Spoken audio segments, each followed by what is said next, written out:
Hey, kids, you're listening to a couple of annoyed grunt boys, and this is the 138th Simpsons podcast.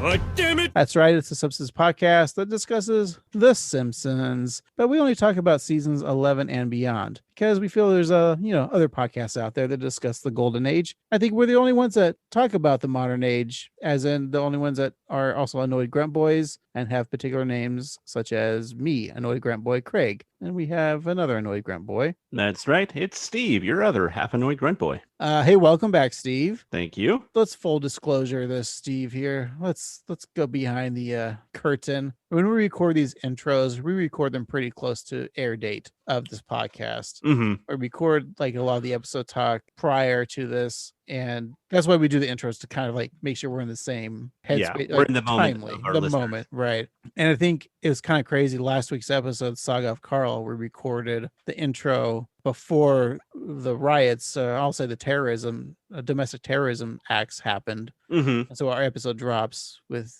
the day after. I don't think anyone's here to listen to us talk politically, but I think it's more for you and I to you're hearing Steve and Craig talking about our views and our feelings in this segment. I know we're about Simpsons, but this is just kind of us, talking about the shit that we're doing, because we don't really talk outside of this podcast. Yeah. We grew up in the 80s. We're Gen Yers, or we're born like millennials, but also Gen X. We're right on the cusp of Gen X, and I feel like Gen X was robbed from me, because growing up I was told that I was like at the tail end of it. Yeah. And then something happened where I'm no longer Gen X. I'm now millennial. Right. I don't like being referred to as a millennial either. So yeah. it's funny because we've lived through a couple of historic events. Like our parents had to deal with Vietnam, JFK assassination, the Great Depression. Well, your parents. Yeah. And Civil War I. No, but if you look at our lifetime, the Berlin Wall wasn't a huge effect on us because I was 89 and we weren't really cognizant as human beings. We're children. Right. We cared more about the Simpsons than the Berlin Wall. That was a huge historic event. The one that I can remember the most for me was, is it historic just remembering O.J. Simpson?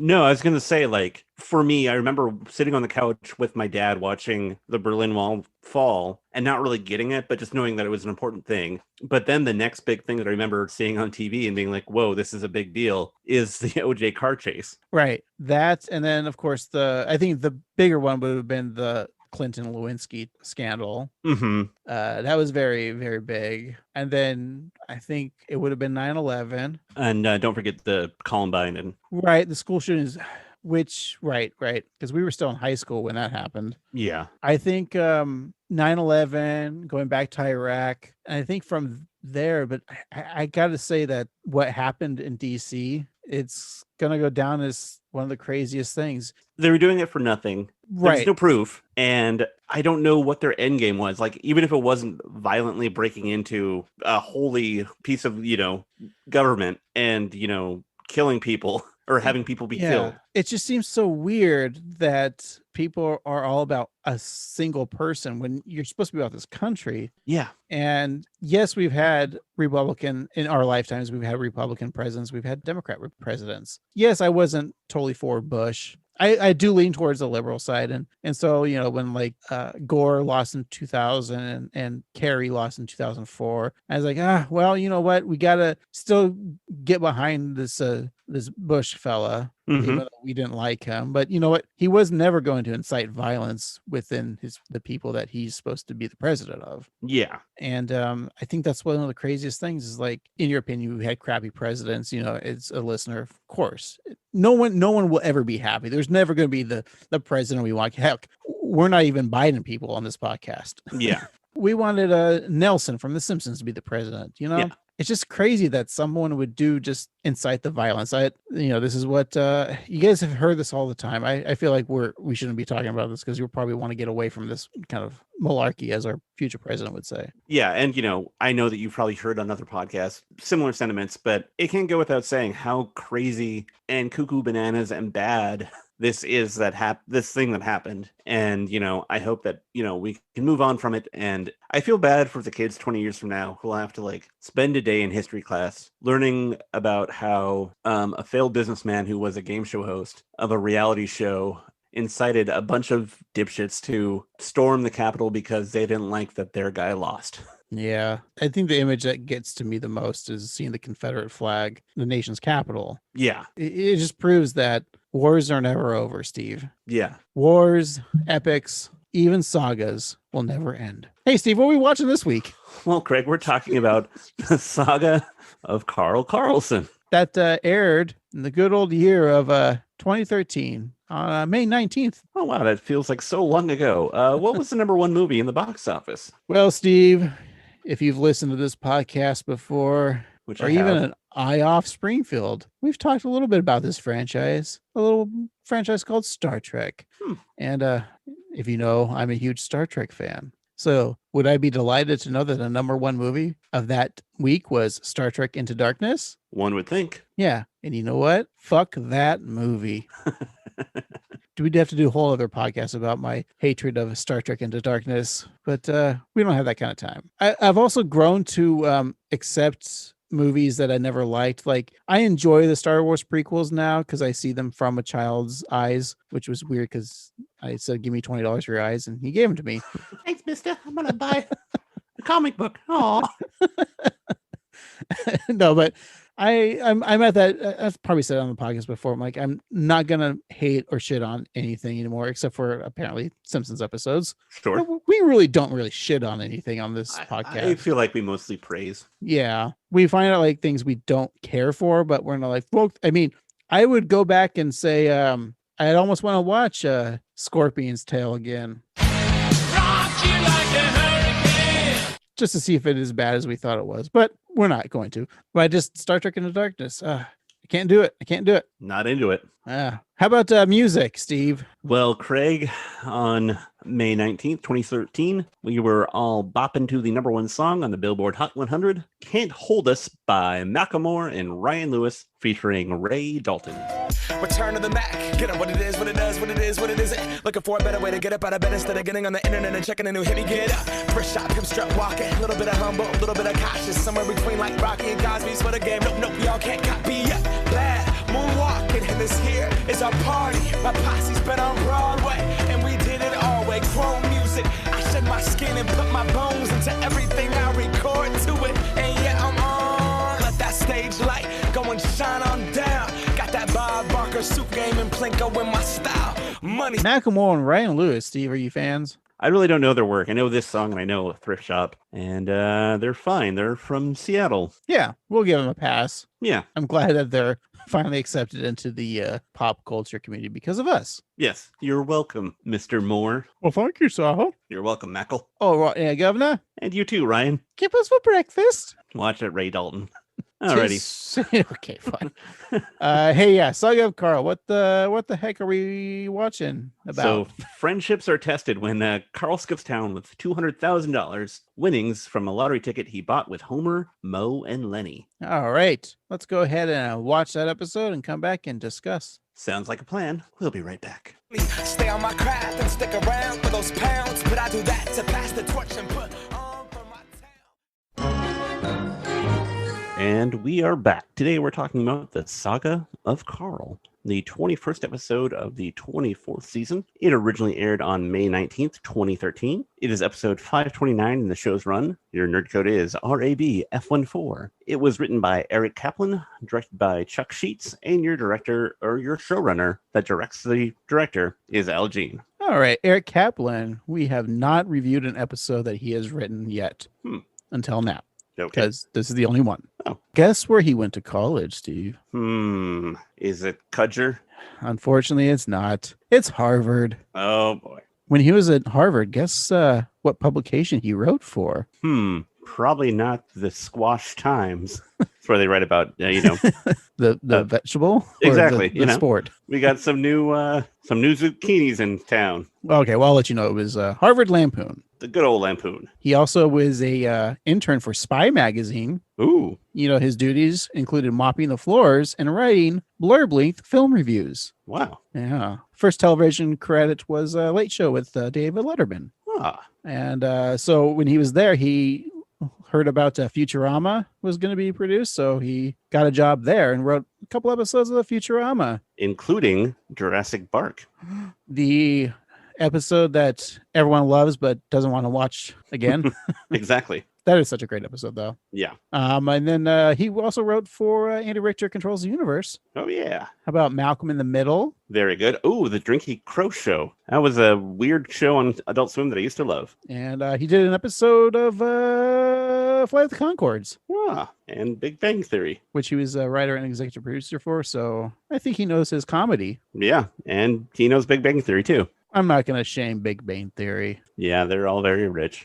But here's the thing, like, yeah, Big Bang Theory might not be your cup of tea, but so many people watch the show, so I guess we're the ones who aren't funny. Yeah, maybe. I mean, look at this. What are you showing me? Oh, just a picture of our podcast. It's just a microphone, and it even has like Getty Images watermarks on it. I know, but it's not funny, is it? Kind of is. I guess so. So Oh, wait. that's our appeal. It says Bazinga. Ah, damn it. That's hilarious. Ah, you got me again, Lori. You got me again. All right, enough about Eric Kaplan. The Saga of Carl is the 21st episode, as I mentioned, of the 24th season, and it, alongside Dangers on a Train, were shown in an hour block for the season finale. Was you think it aired? The commercial was like the season finale of The Simpsons, a 1 hour season finale. And like when you were a kid, like there's a full 1 hour episode of The Simpsons. Yeah, and then It everyone turns was out excited, and It was just a rerun and then a new episode. It's two separate episodes. Yeah, they probably did air it like that, or they said the 1 hour season finale of The Simpsons. But all right, well, you know there's a couch gag. Really? Tell me more. Only if you tell me what the chalkboard and a billboard gag were. I would love to, but there isn't one or two or either. All right. Well, there was a couch gag at least. So the Simpsons are underwater and they're turned into like some underwater creatures. We get Homer as like a blue tang. Yeah, it's like Dory from Finding Dory. Oh, yeah. And then Marge is an octopus. Sure, why not? Lisa's a seahorse. Hey, that makes sense. Mm-hmm. Maggie, a starfish. Well, that makes even more sense. Yeah. Bart as a clownfish. That's Nemo, right? Yeah. So the family swims to the coral reef sofa, but then they are swallowed by Blinky, the three-eyed fish, and then he burps really loud. Wow. So that inspired me to come up with a new character. It's this forgetful fish who gets really jacked and works out a bunch. He's called Hunky Dory. Hunky Dory. All right. So our episode proper begins, as it often does, with Homer on the couch enjoying a duff and watching some TV. This time he's watching women's tennis when his TiVo, or generic recording device, interrupts him. It's been a brilliant day of women's tennis, with Petrakova narrowly edging Mashakova. We take you now to doubles action between Pavlyunerka Vilnikova and Strakafova Mishdudupith Petrakova. To me, it's legs versus boobs. What the? Change the channel, but I'm watching softcore tennis. Kia Karate Monsters! What the hell is that? It's our favorite show. Mom said we could watch it. Did she really say that? Are you gonna walk upstairs and ask her?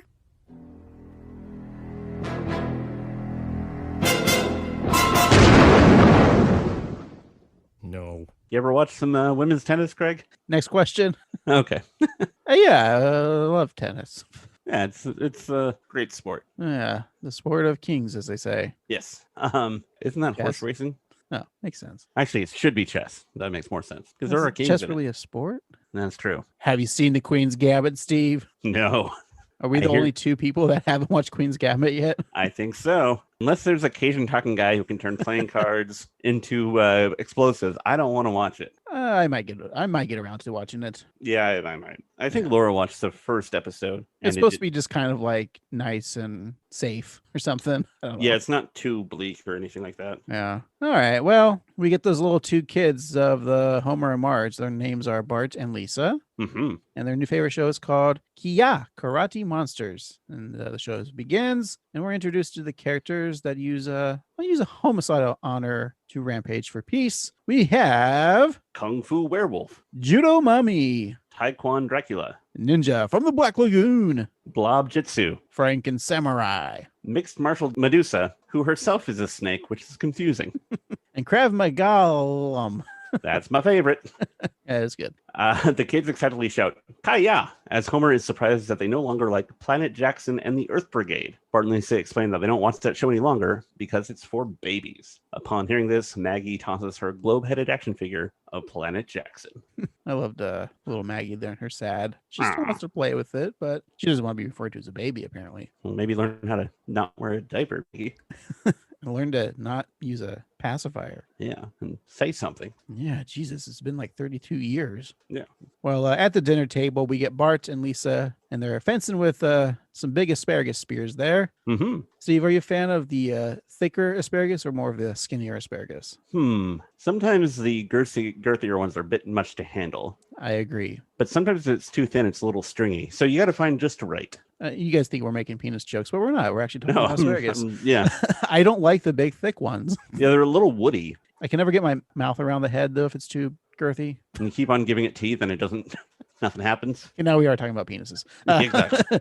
So they're calling out moves from the new cartoon they've been watching, and annoyed grunt Marge calls for no karate monsters at the dinner table. And of course, Lisa corrects her mother by telling her it's Kia karate monsters. That is a very real thing. Like, I know that with like my nephews and stuff, like kids, they glom onto one show.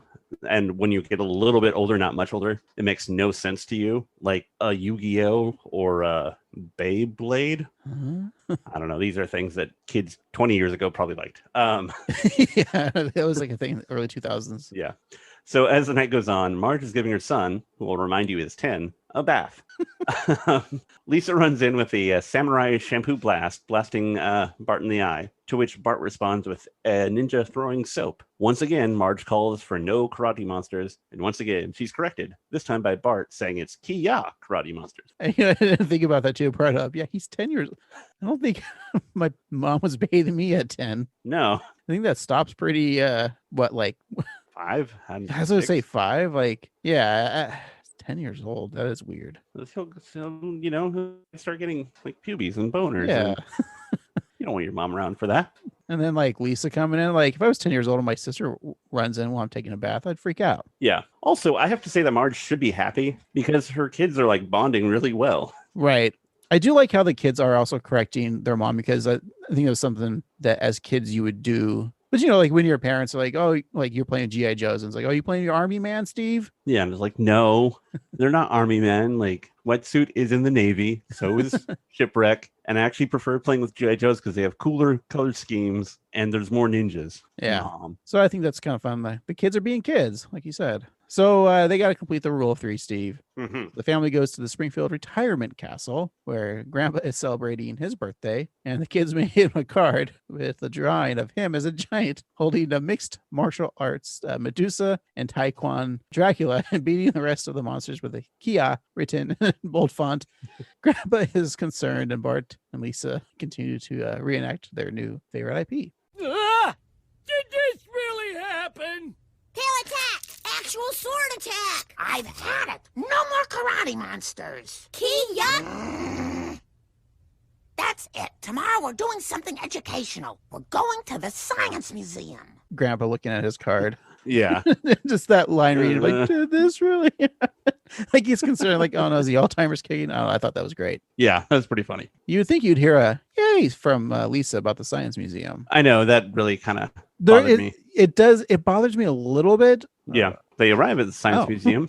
Much to the disappointment of Marge and to the delight of Bart and Lisa, the museum is exploring the science of Kia karate monsters. Inside, Franken Samurai has a display about elements, the building blocks of monsters. Judo Mummy is featured in How Much Would You Weigh on Planet Kia? And the Myth Punchers feature asks, could Taekwon Dracula really fly? We have the science museum in Portland called OMSI. Oregon Museum of Science and Industry. There you go. And they kind of do that same thing too. It's like, I swear, did they do like something like the science of Pokemon or something? I don't know. I'm pretty sure they did Star Wars thing. Yeah, they've done that, but so it's to get kids. So like that's funny because that's exactly what they would do. Yeah.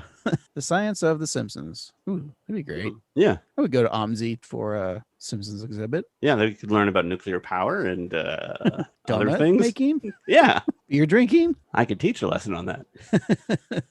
But not how to stop. Well, there's no quitters in this dojo, Steve. That's right. All right. Well, Bart and Lisa break off some planted bamboo and use it to attack the erected remains of a T-Rex who's decked out in karate gi. Sure. Marge is relieved when they reach the Plinko-like machine, teaching about the binomial distribution and the laws of probability. As Homer praises his wife for delivering on the promise of no fun, the couple share a kiss, and the kids watch a video further explaining about probability. Well, what are the odds? We're going to play a clip. Pretty darn good. Ah, hello there. I am Blaise Pascal, inventor of the probability theory. What are the odds of meeting you here? Excellent, I would say. My friend Silly Squirrel is about to buy a lottery ticket. Silly Squirrel, do you know the probability of winning the lottery? I don't know. Why, you are more likely to be run over by a car, or be hit by lightning, or murdered by an acquaintance. If you understood probability, you would never play the lottery. Guys, this science exhibit told me how stupid it is to play the lottery. Whoa. So you didn't buy our weekly ticket? Are you nuts? You can't win if you don't play. The squirrel. This is so good. Yeah, and we've had other like display things that show that similar animation of just kind of more like early 60s kind of Rocky and Bullwinkle style. Yep. And I'm a sucker for it, and all the bad things happening to Silly Squirrel makes me laugh. And Dr. Nick voice essentially. Yeah. But it was great, though. So Homer, Lenny, Carl, and Moe turn on the TV to watch the lottery drawing. They have 4 lucky numbers for 4 best friends. Moe's number is 3, the number of siblings he Hunger Gamed in the womb. Lenny's was 19 because of the best year of his life, 1996. Carl's is 22, which he claims is for no reason at all. But as the episode goes on, we may learn otherwise. Oh, I thought it was because he was a huge Taylor Swift fan.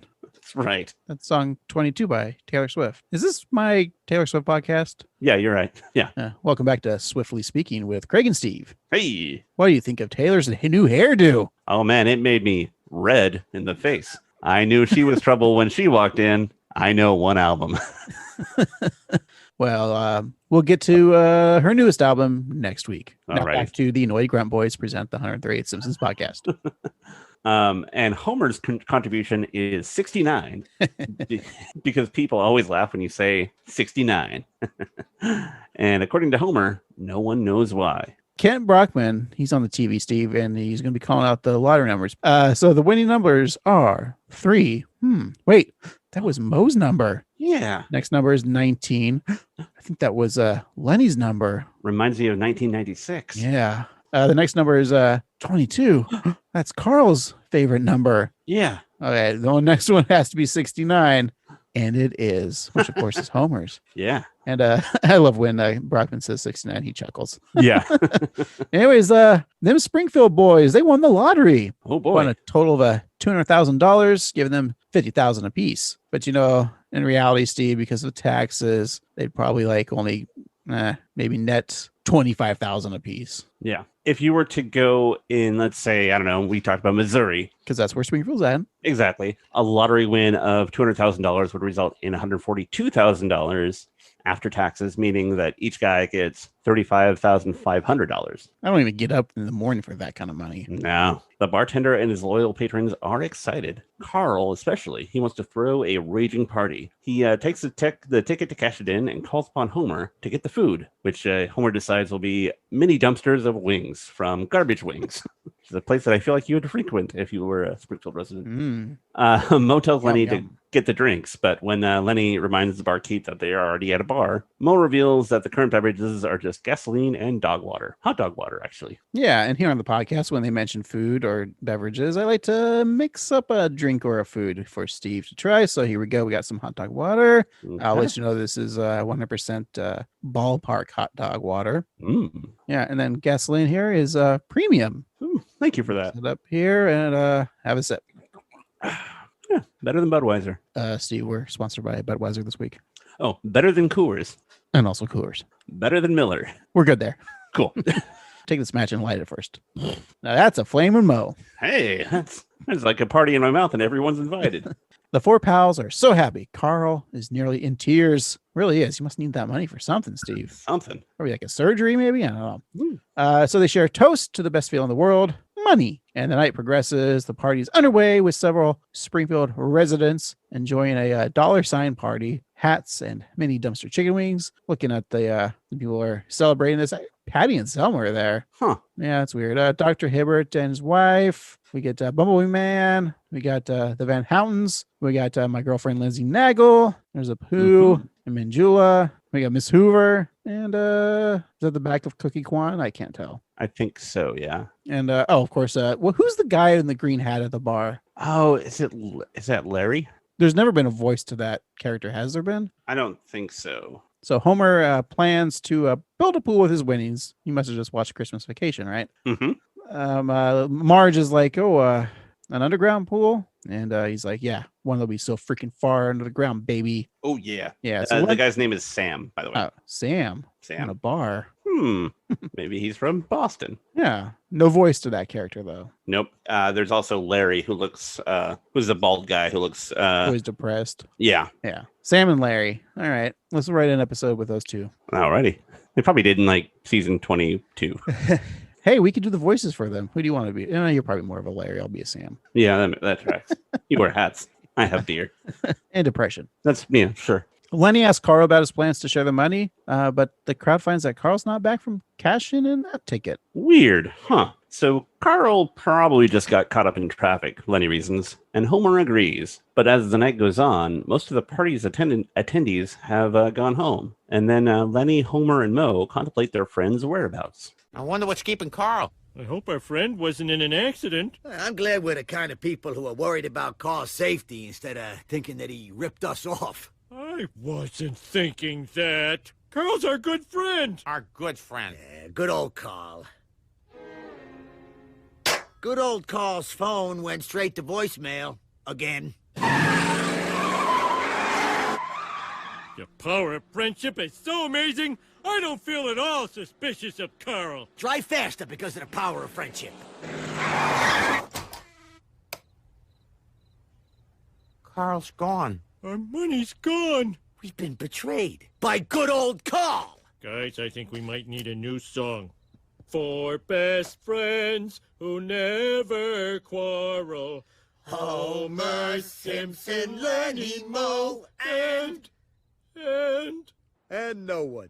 The packaging for garbage wings is ingenious. I love the little dumpsters. Like, I imagine they're little cardboard, but yeah, I kind of want those. Yeah, it looks really good. Because you got to think like the sauce too. Maybe like you could close the flap and like shake it up so more sauce gets over the wings. Yeah. This is a great idea for business. Hey, Steve, get my attorney to call Kaplan up and see if I can make this restaurant. Okay. Alrighty, I'll get your blue-haired lawyer right on it. Nice. Yeah. Anyway, so Carl hops on a plane and we hop to our second act. The remaining lottery winners are searching through Carl's apartment. Mo is angry and vows to freeze Carl, chop him up into ice cubes, and scoop him into the urinal through the gathering of the Juggalos. For those of our fans who aren't Juggalos, it is the Insane Clown Posse's weekend festival of music, mayhem, and stuff. There's a lot of wrestling. There's comedy sometimes. I know that Jimmy J.J. Walker was known to go to the gathering of the Juggalos. I think Gilbert Godfrey opened for them once or twice. Yeah.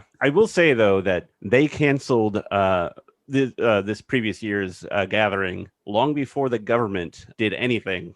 They were more proactive than the government. There's a great book by TV critic Nathan Rabin called "You Don't Know Me, But You Don't Like Me," and basically it was written like 10 years ago, but he basically goes on tour for both Insane Clown Posse and Fish. And really gets into them and learns like the culture behind them, and it's fascinating because it really humanizes both parties. So yeah. All right. Anyways, Lenny is more hopeful that his BFF will come back, and Homer isn't sure though, as Carl's travel bill has been removed from its pedestal. Oh I think no! It's weird that Carl also just has a photo of himself on his wall. That is pretty weird. But it's like, he's like smiling. It's like a driver's license photo. Yeah. That's me. I'm Carl. Lenny, ever the optimist, believes that Carl flew to Quebec. Quebec.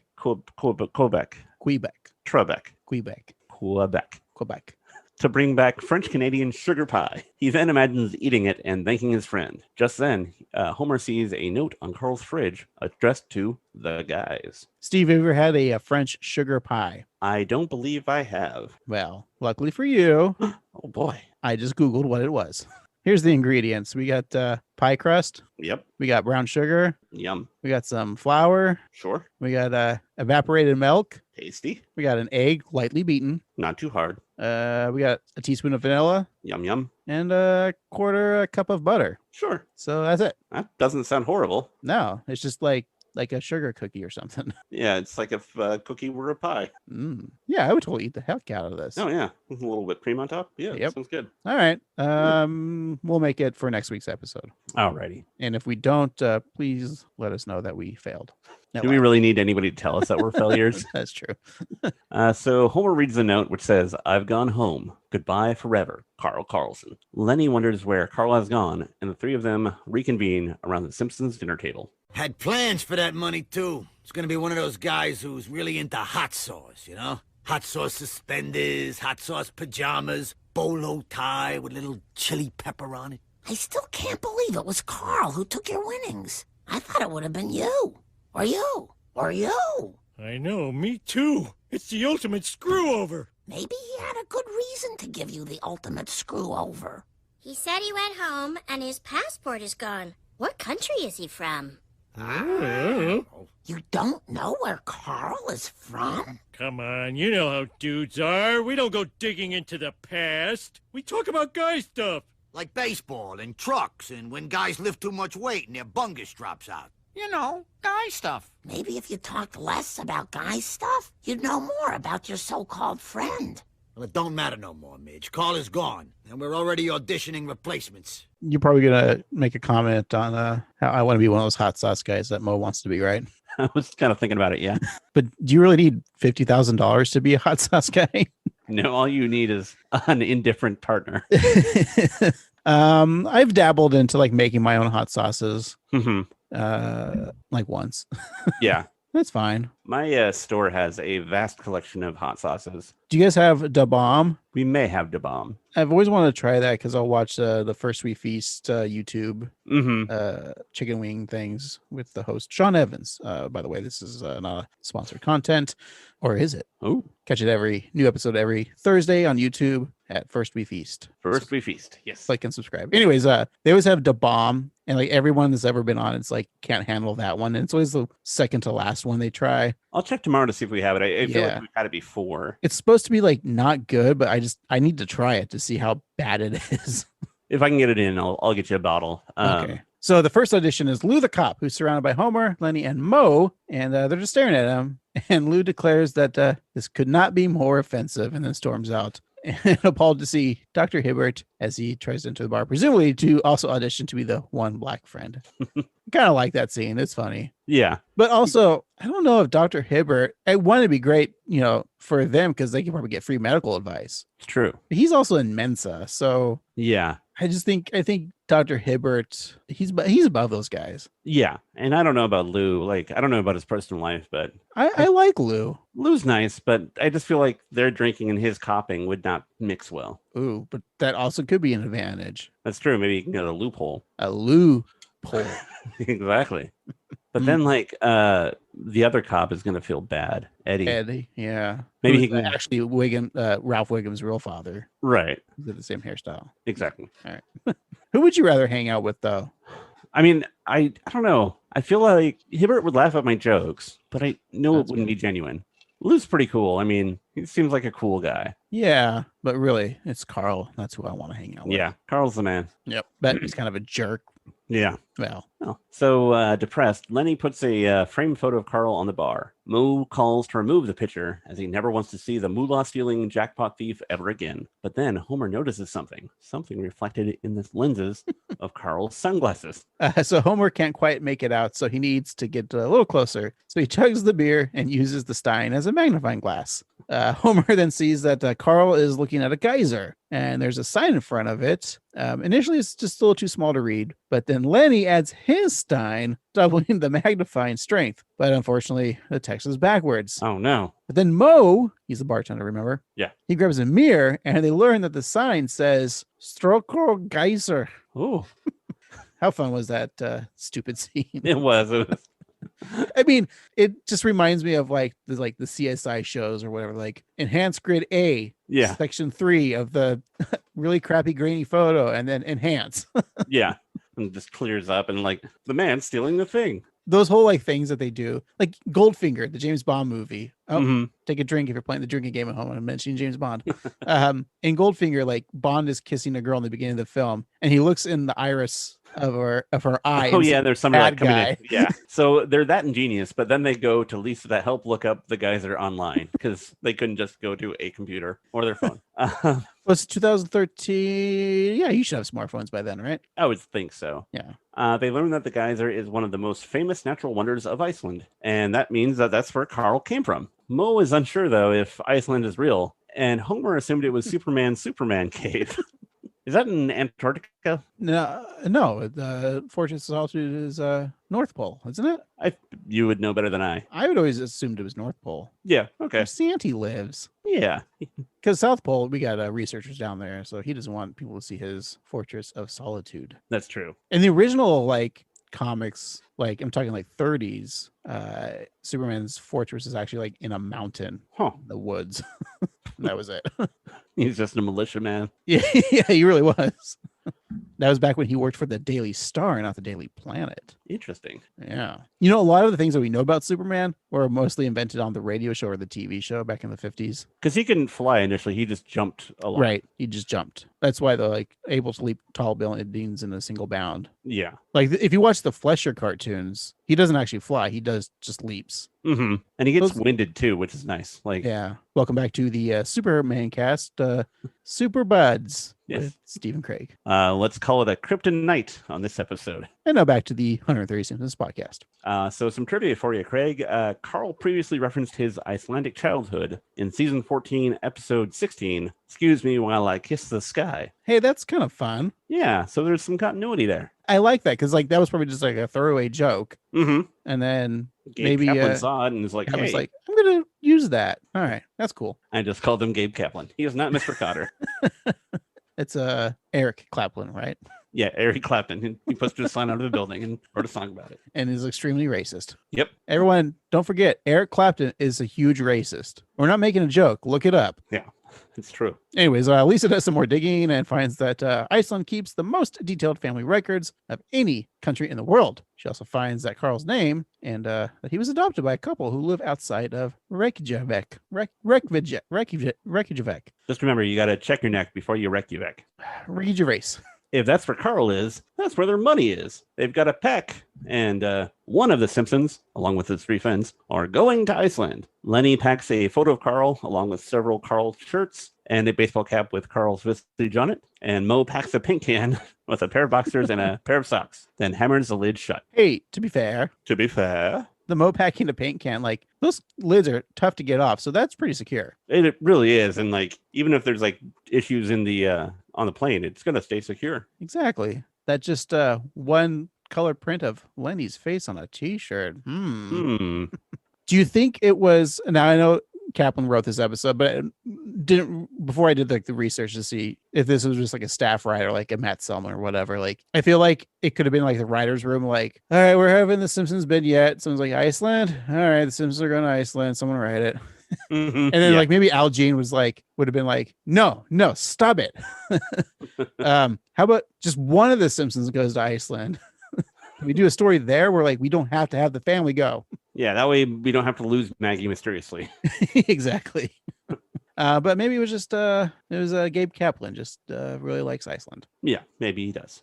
Where Horseshack is from. Yeah. So back at 742 Evergreen Terrace, Homer finds that it costs $50 per checked bag on the flight, so he can only bring one guitar on his revenge trip. He sets aside his bass and Flying V Strat aside, opting for the reliable acoustic six-string. And Marge expresses her feelings to her husband. It's so painful. I used to have a Flying V guitar. Yeah. Until my partner was robbed. Oh, I remember that. That sucks. Yeah. Like they didn't take my most expensive guitar, which is kind of nice. Mm-hmm. I mean, it's really nice because that shit was expensive, and I've had it since I was 10 Yeah. years old. And yeah, I used to collect guitars. Well, I used to play them too, but like I had so many guitars. It sucks. Anyways, here's your clip.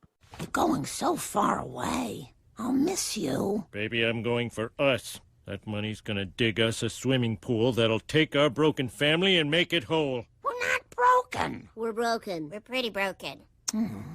How am I going to sleep if someone isn't pushing me all the way to the very edge of the bed? I've already taken care of that. So Homer heaves the couch onto the center of the bed. Really strong, by the way, lifting that couch up. Leaving Up the stairs too. Yeah. As someone who had to take a couch from upstairs to a downstairs with, it was really tough. And it's not even a couch that's like a hide a bed. It's like a couch. It sucked. And I'm sitting on that couch right now. So I'm still depressed about my guitars from 15 years ago that got stolen. Yeah. You know, in that clip there, Bart and Lisa are reading Deep End and In Ground Weekly. They're two magazines for pool enthusiasts. Yeah, I got my subscription. Yeah. You still subscribe to that? Yeah, just in case something happens. Deep End now is just a right-wing political pool magazine, right? Yeah, but they make some good points, and they have the latest infinity pool models. So you take some, you leave some. It's all good. So the boys take to the sky on Valhalla Air, and aboard the plane, Homer is reading Hodor's Iceland travel guide. Mo is reading Let's Go Get Revenge, Iceland, and Lenny is just rereading the note Carl left. Oh, he can't wait to see that smile on Carl's face. He calls for the first hug, but Mo feels Lenny is being naive. He believes that Carl never wants to see them again. Angered, he pops his paint can open and takes out a pair of headphones. Hey, so Homer's guidebook teaches that Iceland is green and Greenland is icy. Remember when we were kids in elementary school, we loved that fact? Oh, yeah, it was the big one. Yeah. So the names were swapped by the Vikings to trick everybody. Is that true, Steve?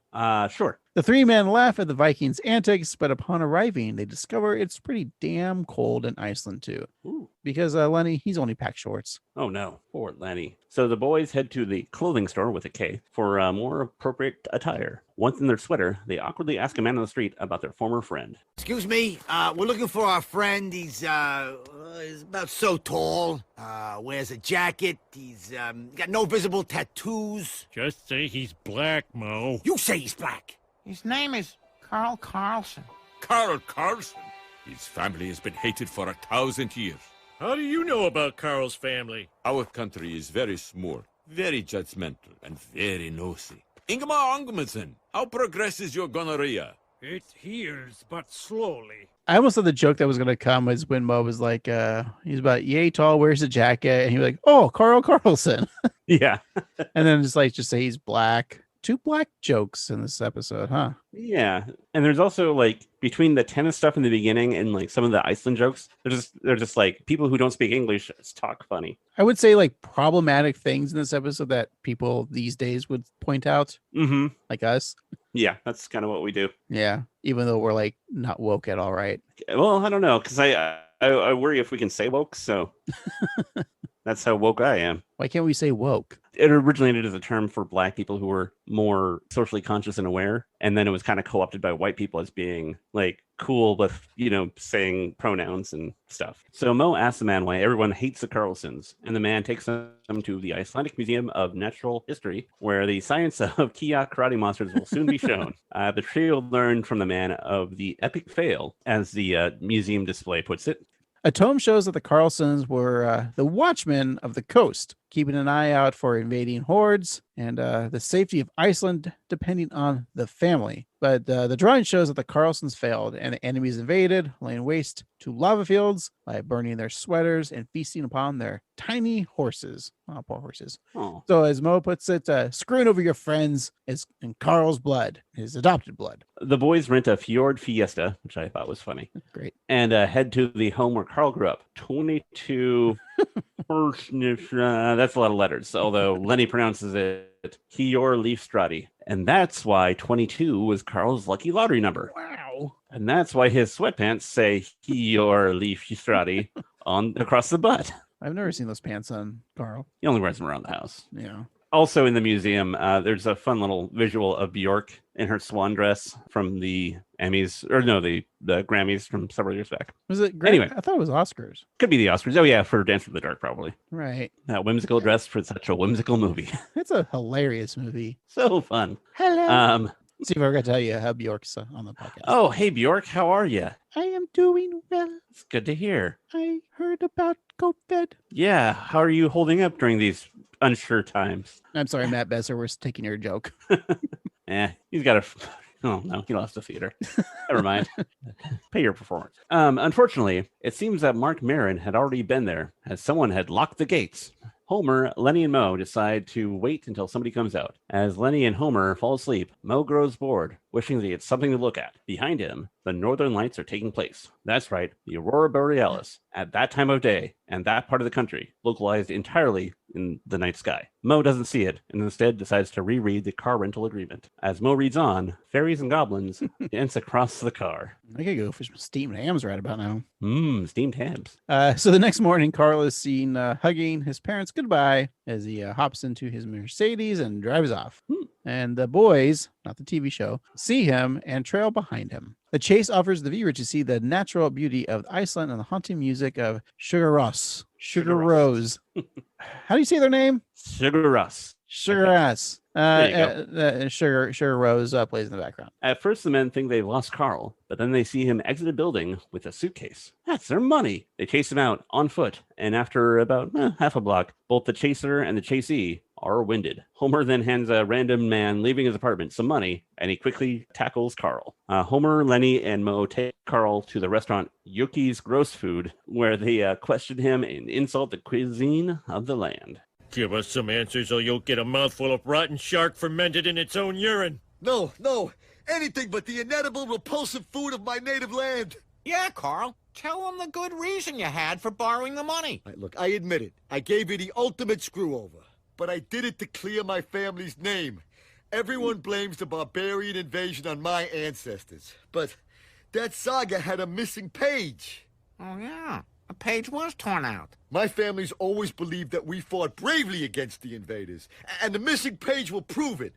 I took the lottery money to buy that page and restore my family's honor. Why didn't you just tell us? We're your friends. I didn't tell you because we're not friends.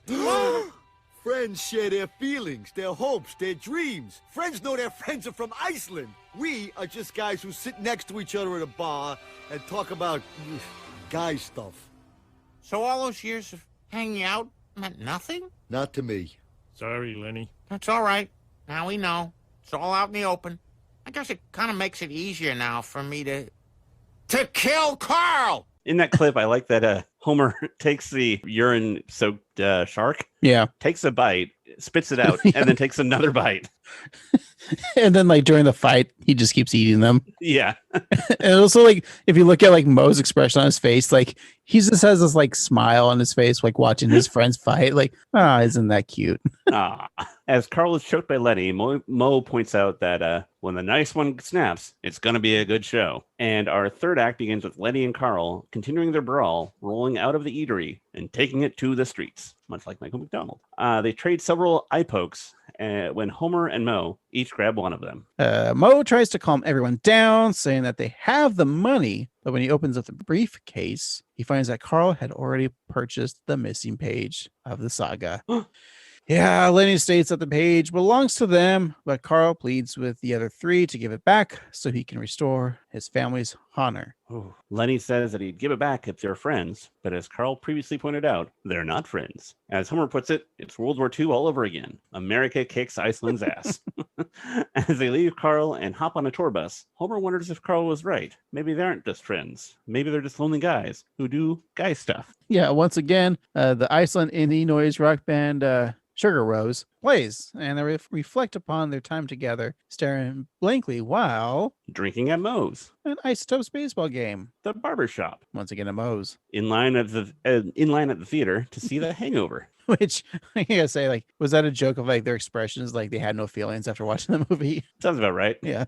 They're on a Ferris wheel. Back at Moe's again. An Isotopes hockey game. Hey, is this the first time of a hockey Isotopes? Could be, yeah. Because that's pretty fun. Yeah, I like it.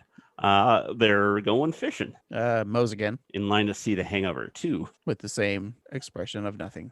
That's right. At a demolition derby, as a car comes hurtling towards them, everyone running out of the way, except for Lenny.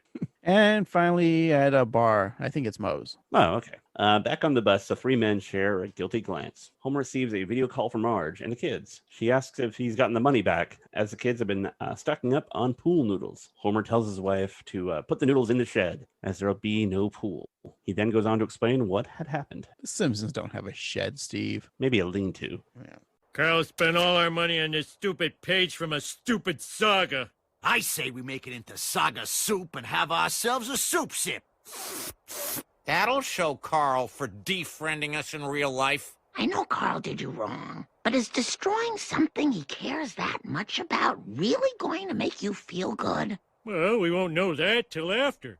Just read the saga and see what it says. But how can we learn to read ancient Icelandic? With these. And my doctor says it's better for me not to sleep. So with Moe's final exam, strength, wake, all stimulants, the three men spend the night learning how to read Icelandic text as the animation turns into that of text. And Homer reads the lost page of the saga. And this is 2013. This is before you could take your smartphone up to... Ooh, right. Speaking of which... Oh. I have it paused right there on the alphabet. Let's see if that works. Of Google Translate. Yeah. Also, not an ad, but if you have an iPhone, it comes with the default Translate app, but I would suggest downloading the free Google app. It's a superior app. Yeah, that's what I've been doing too. Yeah, it says ABS. Oh, that's the actual.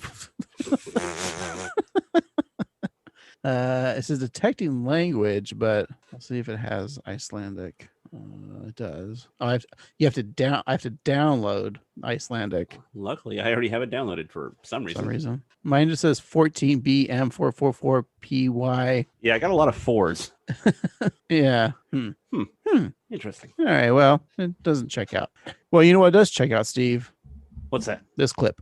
When the barbarian invaders came, the Carlsons met them with their weapons ready. Wow, Carl's family really was brave. Weapons which they immediately threw down in surrender. The Carlsons then let the barbarians in the back gate and joined in the sacking, the looting, and the volcanoing of the village elders. The Carlsons then wrote down this saga so no one would ever forget their treachery and cowardice. Carl's family was even worse than people thought. They were the original ultimate scumbags. Carl betrayed his friends, blew the lottery money, all for nothing. Hey, guys, I think I feel bad for Carl. Jeg med Frau by Rahugman. Come to me. And so for those of you listeners who aren't fluent in Icelandic like Craig and I are, Homer said that he had a great idea. He calls upon everyone in Iceland to take a break from their dreary lives to get lectured by an American. The three guys ask the crowd if this is the whole population, and one Icelander says no, but when another man shows up late, it is confirmed that all of Iceland is there. Really enjoyed that joke. Yeah, it was fun. So Homer tells the crowd that he's learned something about their land, and they've endured barbarian invasions, total financial collapse, and even a lesbian prime minister. Oh, so some trivia for you, Craig. Homer talks about the market crash that occurred in Iceland, although there is a story that happened where there was a crash in real life when the Simpsons mentioned in the Bob Next Door. Homer had a loan to Iceland, and it caused the whole economy to crash. All right, well, Homer's speech continues. You've managed to survive on a crap hole island that looks like the moon and smells like rotten eggs. And to do that, you have to be stubborn. But I ask you to put aside your stubbornness while I tell you about Carl Carlson. Shame on Carl's family. The blood of 1,000 tiny horses is on their hands. Doesn't matter what happened 1,000 years ago, for Carl Carlson's honor has been redeemed by the deeds of Carl Carlson. Carl Carlson, who helped me move, even though I moved the week before. Yeah, and when we were painting my house, Carl Carlson brought that blue tape. You know, that makes you really look like you know what you're doing. You peel it off, and you got that super straight line there. And when he brings a six-pack to my house, he doesn't take the extras home with him. Carl Carlson leaves them in the fridge. Carl Carlson is our friend, even if he doesn't believe it. If we can forgive Carl for stealing our lottery winnings, maybe yous can find it in yous' hearts to forgive his ancestors. Steve, are you the type to take the beer home or to leave it in the house? I would leave it in the house, but I gotta say, you're having a six-pack between two guys. What are you doing? Like, where's the leftovers? Speak more to me than... Yeah. Anyways, an Icelandic resident states that the small deeds of Carl Carlson have redeemed his family forever. So Carl runs to the family Mercedes and tells his parents that they can show their faces in public again for the first time in 1,000 years. Ooh. So they step out of the car. Wait, are his parents 1,000 years old? Yes, I think so. Okay. So they step out of the car, and Carl's father asks his son, "How can you say these men are not your true friends?" Aw.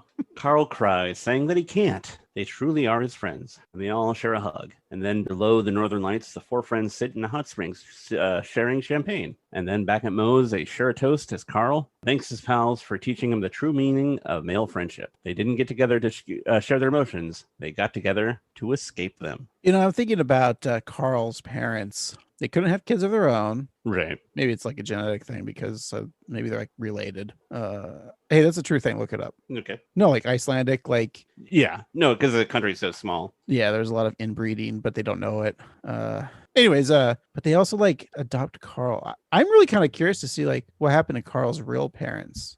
Yeah, that's the story that I want to hear. Like, yeah, it could be like, ooh, they should make the continuing saga of Carl, like the saga of Carl Part 2, and we can find his real parents. Yeah, because also, did his parents flee to Iceland, or did his adoptive parents go to Springfield at one point? Well, I'm just wondering, like, they're looking at adoption, right? Because like, well, maybe it's the way like because we can adopt true. Other children from other countries. Yeah, I don't know what Iceland's adoption is like. I didn't do the research. Craig, you really let us down. Screwed the pooch on this one. Yeah. I mean, every episode of this podcast, I always look up adoption rights or rules for Iceland. And this is the one episode I didn't look it up. Man. And I can't retain that information. So sorry. Oh, well, what are you going to do? Right. Nothing. Nothing. So, Mo says he'd tell his buds that he loves them, but he don't want to say it and they don't want to hear it. So then they have a toast to nothing and silently sit together. Another sad scene. Yeah, so the Simpsons are in the backyard. Homer's blindfolded Marge and the kids to reveal their brand new keg pools. That's right. It's beer kegs, and they're cut in half and filled with water. And everyone takes a dip. Bart and Lisa tip Homer over, causing the keg to connect to his back, making him look like a little turtle. Oh, yeah. And he declares that he's going home, and like a turtle, pops his head back into its shell, and the episode ends. Alrighty. Well, Craig, let's take a break, and we'll come back and have a little conversation about this Icelandic wonder of an episode. Okay, bye. We'll be right back.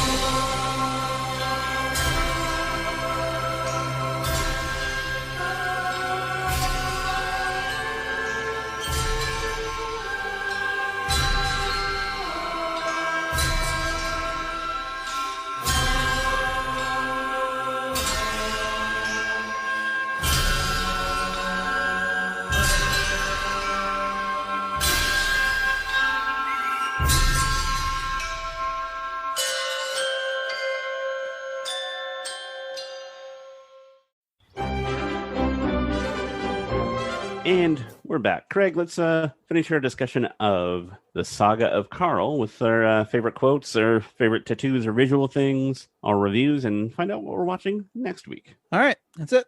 All right. What do you want to know? What do you think was funny?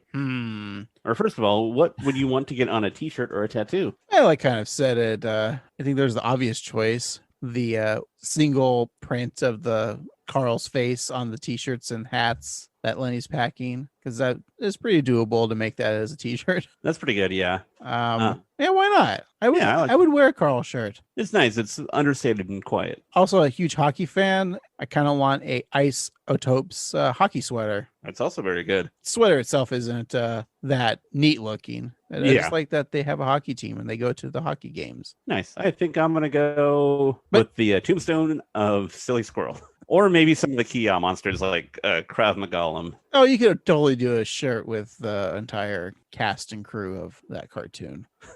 The crew? We can get the best boy on the t-shirt, the gaffer. The grip needs love. And I love to grip a grip, and I'm the best boy. How about a 10-year-old boy being bathed by his mother? That's also an option. All right, so Steve wants a Slappy Squirrel, and I want... Oh, not Slappy Squirrel. That's Animaniacs. Yeah, Silly Squirrel. There you go, Silly Squirrel. Speaking of shirts, the grandpa has the Kia birthday card. Yeah. That's actually, I want that as a poster. Have we done posters awesome. yet? Yeah, I like that. All right. We have not done posters. What were some of your favorite quotes, Craig? Quake. Hey, Craig, what were your favorite quotes? Do you like the funny TV show? Silly Squirrel with just his line reading. I don't know. That was great. The birthday card. I did like the reading of a grandpa saying, "Did this really happen?" Thinking he did, become like Godzilla sized. I don't know. What do you think? What were some of yours? Some of my favorite things were, I did like all the Silly Squirrel stuff. I thought it was just so silly and fun. And I think that Mo was probably my MVJ. Just the paint can was fun. And just like the bad English that always gets me, like, you guys can forget some too. And then Lenny and Carl are fighting. And Mo goes, "Well, a nice one snaps. You know it's going to be a good show." I thought that was a fun line. So I think that, there were some good quotes. And Mo probably is my guy for the episode. I absolutely adored and loved the Bart Lisa stuff in the beginning of this episode. Mm-hmm. It was, and I know we kind of mentioned it with Lisa should be excited about the science museum. But I forgive that. Like, she doesn't have to always be quote unquote nerdy all the time. Yeah. The sheer fact that Lisa and Bart love this cartoon, they're kids. Yeah. One of my favorite things that you hardly ever see them to be kids again, because most Simpsons episodes, Lisa's trying to like make a point, she's more adult than the adults. Mm-hmm. And this one you really see just the fact that you take that bamboo stick and start playing, karate. Kia karate. Sorry, Steve. Jeez. I'm giving my MVJ just to Bart and Lisa. It'll be a duo thing here. I just enjoyed that aspect of the kids. It's a really interesting episode because we mentioned in the podcast, like the Simpsons have been to Iceland, so let's go there. But I think Gabe Kaplan here did something interesting. Like, let's focus on Homer and his buddies. And I think it's kind of an interesting, like, a tale because they don't really do this that much on The Simpsons. Mm-hmm. Also, I think it's kind of weird that Barney's kind of been pushed aside. We're used to Barney being Homer's friend, but just I think it's weird that Barney's not part of this, like, friend group. Also, Mo's gone. Where's Barney gonna go? I know. What is he doing while they're in Iceland for a couple weeks or whatever? Right. How long are they in Iceland? Because they have to learn Icelandic. Yeah, Homer grows a beard practically. Yeah, you see Homer growing a beard. But yeah, it's an interesting episode. I don't know if it's been one of my favorites. Yeah. There's some good jokes in it. Did I hate it or like it? I don't know. It's funny because I kind of hated it, but then, as is often the case, talking about it and watching it with you, it was more interesting, but I'm also kind of torn by it. And why does Carl's adopted father look like Stellan Skarsgård? That's true. I'm just looking at it right now.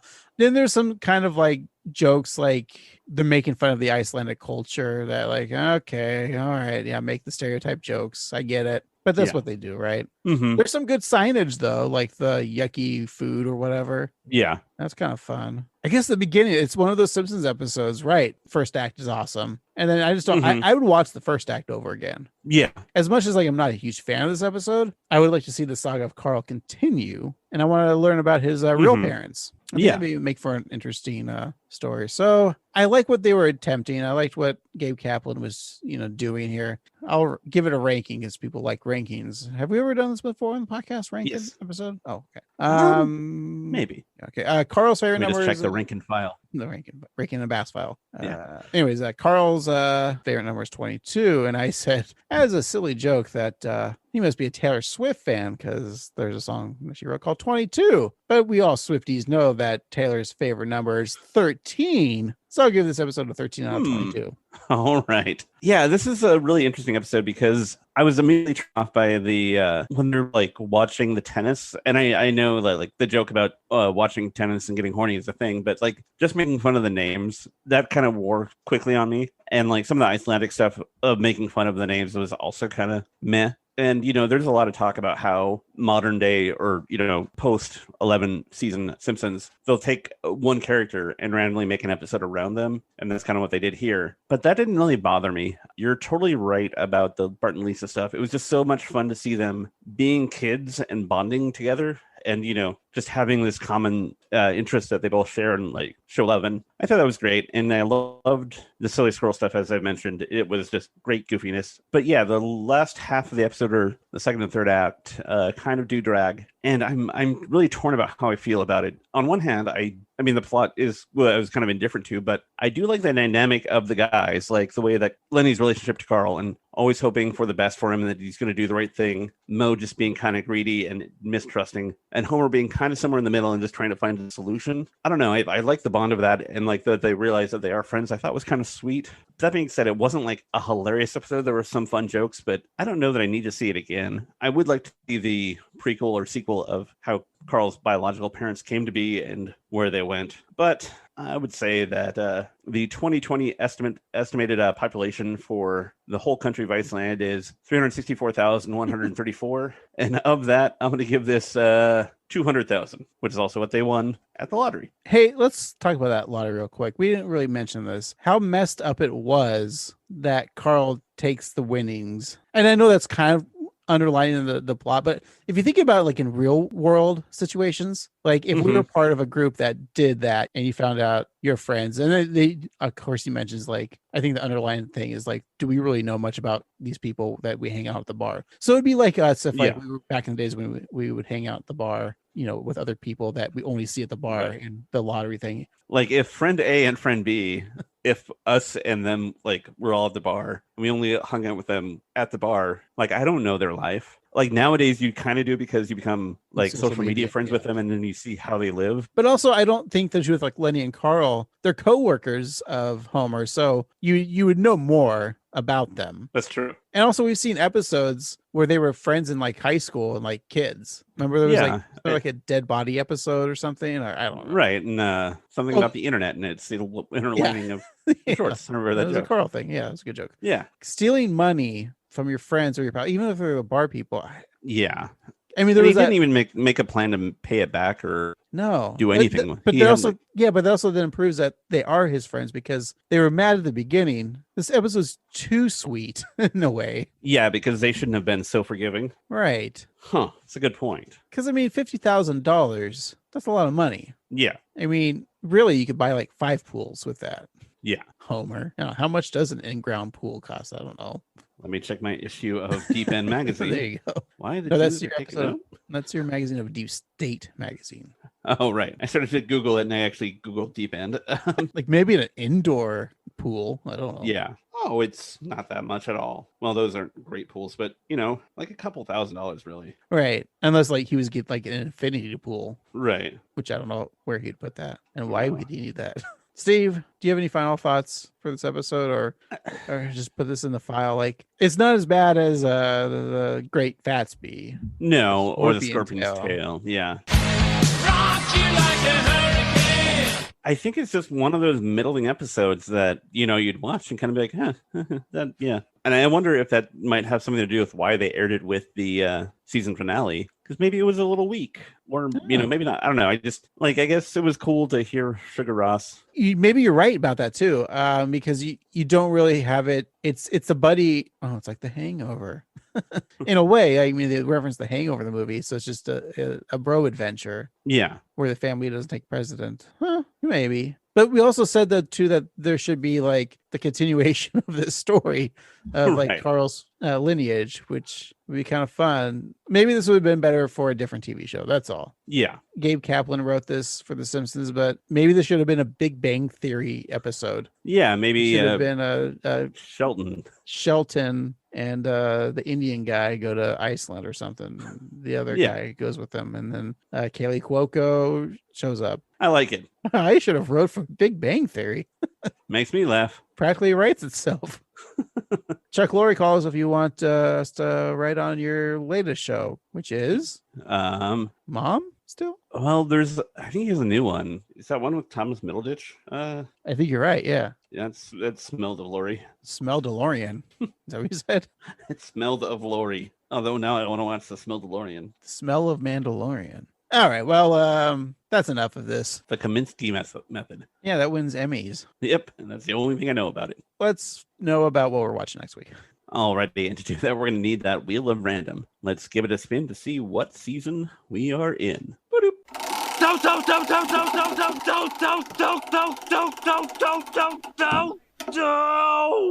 We have season 15. Season 15. Alrighty, let's spin it to see what episode we're watching.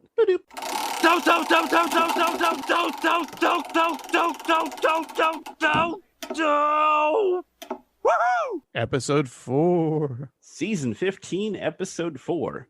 Why, that's the Regina Monologues. When Prime Minister Tony Blair welcomes the Simpsons to England, they run into author J.K. Rowling and actor Ian McKellen. Yeah, he's got the vaccine now, Steve. Gross. Yeah. J.K. Rowling. Yeah, she's without issue. And we've never talked about her on this podcast, right? I don't think so. The Regina. I think we like to keep it on our own turf. The Regina Monologues. It rhymes with fun. That's right. Isn't that in Canada, though? Yeah. I do remember this episode. How about you? I think I do too. Yeah, it's been a minute since I've seen it. I just remember it is promoted a lot because like they actually got the PM at the time, Tony Blair on, Ian McKellen. I do remember the joke, the Macbeth joke that Homer makes. Yeah. I even think the J.K. Rowling stuff is pretty funny, but yeah, it was written by John Swartzwelder. Huh? What an interesting name. Never heard of him. No. Directed by Mark Costco, aka Mark Kirkland. Has Mark Kirkland ever directed a Treehouse of Horror? His name should be Mark Costco. Yeah. That's such a dumb joke. Why did I even mention that? Do you think he just like shows his driver's license and they're like, come on. Yeah, right. Come on. Give me those jeans. Those ill-fitting mom jeans. Yeah. You ever like at a thrift store and like you're looking through the denim and like you look at the price tag, like, oh sweet, $3.99 for a pair of jeans. Oh, Kirkland. I'll just take the Rustlers. Yeah. They're like $3.99 for these Kirklands. I could get them cheaper at Costco. That's right. And then I can grab myself a hot dog. Hey, those hot dogs are fucking national treasures, Steve. Hebrew national treasures. All right. Well, I'm looking forward to the Regina Monologues with my new co-host, Steve.